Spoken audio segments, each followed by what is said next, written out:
নমস্কার, এটি খুবই আর্জেন্ট একটি ভিডিও এবং আজকের এই অনুষ্ঠানে আপনাদের সামনে খুবই গুরুত্বপূর্ণ দুটো বিষয় তুলে ধরার চেষ্টা করব।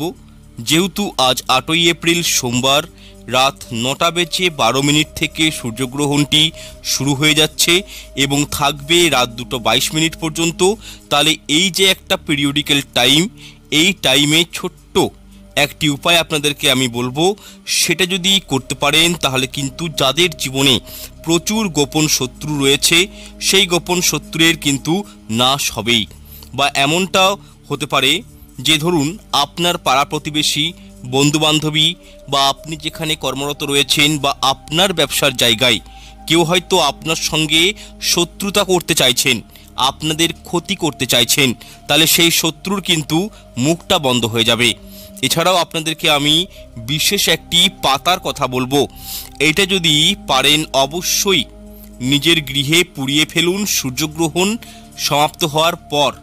এর ফলেও কিন্তু বাড়ির মধ্যে থাকা যাবতীয় নেগেটিভ এনার্জি যেমন ধ্বংস হবে, ঠিক তেমনি গ্রহণের ফলে পরিবেশের মধ্যে নেতিবাচক প্রভাব যেটা অত্যন্ত বৃদ্ধি পায়, তো সেই নেগেটিভ প্রভাবটাও কিন্তু অনেকখানি আপনার গৃহ থেকে কাটানো হবে। যাই হোক, প্রথম যে উপায়টি আপনাদেরকে বলবো একটু মন দিয়ে শুনুন। দেখুন, প্রথম উপায়টি করার জন্য প্রথমত আপনাদেরকে ভূজ্যপত্র সংগ্রহ করতে হবে, যেটা আপনারা যে কোনো দশকর্মা ভাণ্ডারে খুব ইজিলি পেয়ে যেতে পারেন। তবে একান্তই যদি ভূজ্যপত্র সংগ্রহ করতে না পারেন তাহলে কিন্তু সাদা কাগজ বা একেবারে হোয়াইট কাগজে, হোয়াইট পেপার আপনারা সামান্য তাতে গঙ্গা জল দিয়ে পেপারটিকে শুদ্ধ করে নেবেন এবং এই সাদা কাগজ বা ভূজ্যপত্রের মধ্যে নিজের শত্রুর নামটা লিখবেন। আপনার শত্রুটা কে তার নাম কিন্তু লিখবেন, তবে এই নাম অবশ্যই একটু গুঁড়ো হলুদ গুলে তারপর লিখবেন এবং একটি নতুন দেশলাই কাঠি দিয়ে আপনারা ওই সাদা কাগজ অথবা ভূজ্যপত্রের উপর নিজের শত্রুর নামটা লিখে দেবেন। এক্ষেত্রে আপনাদেরকে জানিয়ে দিয়ে আপনারা এক বা একাধিক শত্রুর নাম লিখতে পারেন, তাতে কোনো সমস্যা নেই। এরপর সেই কাগজটিকে সূর্যগ্রহণ চলাকালীন একটি পাথরের মধ্যে বাঁধবেন হলুদ সুতো দিয়ে এবং এটি ছাদের উপরে হোক বা বাড়ির উঠোনে রেখে দেবেন যতক্ষণ না সূর্যগ্রহণ সমাপ্তি না হচ্ছে ততক্ষণ পর্যন্ত। এই জিনিসটি নিজের ঘরে রেখে দিতে পারেন। এরপর আপনাদেরকে একটি বিশেষ মন্ত্র আমি বলছি, সেই মন্ত্রটি 3 বার উচ্চারণ করে ওই কাগজ বা ভূজ্যপত্র যেটাই আপনারা নিয়েছেন তার উপর 3 বার ফু দিবেন। মন্ত্রটি হলো ওম হ্রিং ক্লিং শ্রিং বরাহ দন্তায় ভৈরবায় নমঃ। এই মন্ত্রটি আপনারা 3 বার উচ্চারণ করে কাগজের উপর 3 বার ফু দিয়ে হলুদ সুতো দিয়ে সেটি ছাদের উপরে হোক বা উঠানে এই কাগজটিকে বা ভূজ্যপত্রটিকে ভালো করে বেঁধে রাখবেন হলুদ সুতো দিয়ে।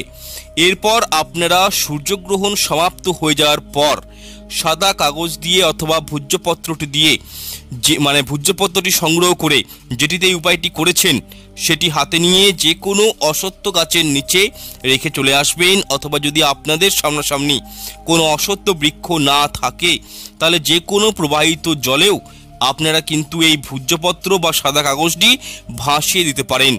তবে এই কাজটি গ্রহণ শেষ হওয়ার পরেও করতে পারেন, গ্রহণের দিনও করতে পারেন, অর্থাৎ আজ রাত 2:22 মধ্যে গ্রহণ শেষ হয়ে যাচ্ছে তারপরেও করতে পারেন।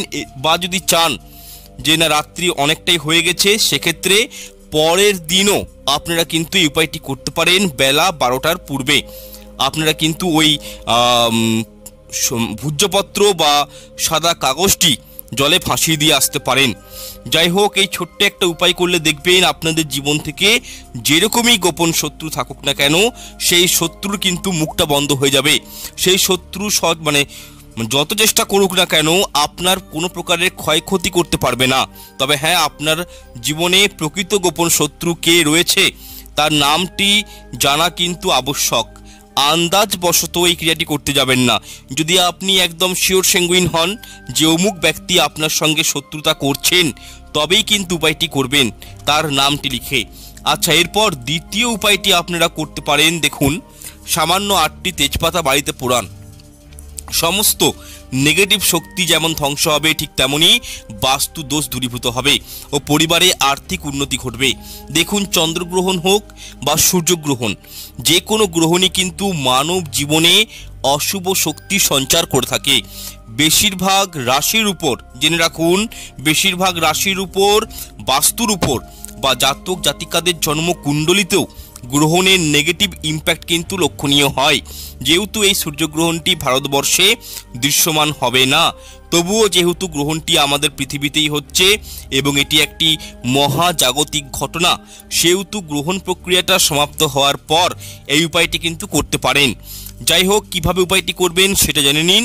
আপনারা একটি মাটির পাত্র নেবেন এবং সেই পাত্রের মধ্যে কর্পূর বা ঘি দিয়ে আগুন ধরিয়ে দেবেন এবং একটি একটি করে মোট 8টি তেজপাতা সেই আগুনে কিন্তু পোড়াবেন এবং সমগ্র বাড়িতে তেজপাতার ধোঁয়া ভালো করে ছড়িয়ে দেবেন।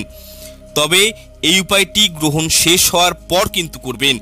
এর ফলে গ্রহণের কারণে যে অশুভ প্রভাব আপনাদের গৃহে পড়েছিল সেটি কিন্তু ধ্বংস হয়ে যাবে। গৃহের বাস্তু ঠিক থাকবে এবং গৃহের পরিবেশের মধ্যে পজিটিভ এনার্জি বৃদ্ধি পাবে এবং এই তেজপাতার ধোঁয়া যেন আপনার বাড়ির বিভিন্ন স্থানে ছড়িয়ে পড়ে সেদিকে নজর রাখবেন। তবে বাস্তুশাস্ত্র অনুযায়ী বাড়ির একেবারে মিডল পয়েন্ট যেটি, সেখানেই তেজপাতা পোড়ানোর চেষ্টা করবেন। দেখুন, আপনাকে যে ঠাকুর ঘরেই পোড়াতে হবে এমন কোনো কথা নেই, দিব্যিদিয়া নেই। বাড়ির মধ্যখানে আপনি তেজপাতাগুলি কিন্তু জ্বালাতে পারেন, কোনো অসুবিধা নেই এবং সেই তেজপাতার ধোঁয়া আপনি আপনার সমগ্র ঘরে 4 কোণে কিন্তু ভালো করে ছড়িয়ে দিবেন। আপনি যদি এই দুটি বিশেষ উপাচার করতে পারেন, এর সুফল কিন্তু অবশ্যই পাবেন।